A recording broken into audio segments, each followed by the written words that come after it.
En janvier 1998, dans un hameau isolé du Jura, Thomas Delcourt, 42 ans, part tôt le matin pour rejoindre son atelier de menuiserie situé à 3 kilomètres de chez lui.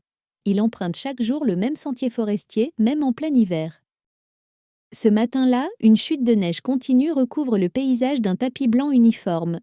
Vers 10 heures, un voisin remarque que Thomas n'est jamais arrivé à l'atelier.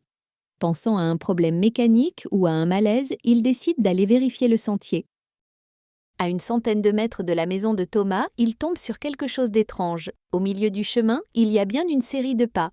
Mais elle s'arrête d'un coup. Pas de retour en arrière, pas de glissade, pas de signe qu'il ait quitté le sentier. Les empreintes s'interrompent net, comme si l'homme s'était volatilisé. Les gendarmes arrivent rapidement, scrutent chaque centimètre de neige. Rien. Même les chiens de recherche perdent la piste exactement à l'endroit où les tracteurs se stoppent. Plus tard dans la journée, on retrouve la montre de Thomas posée sur une branche à 2 mètres du sol, à plusieurs kilomètres du sentier. Aucun pas autour, aucune marque indiquant qu'une personne ait escaladé un arbre ou laissé tomber l'objet.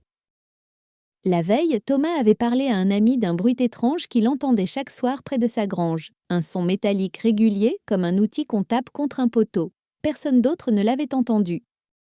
L'affaire n'a jamais été résolue.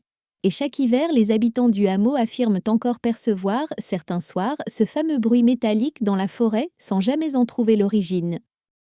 N'hésite pas à abonner pour plus de contenu.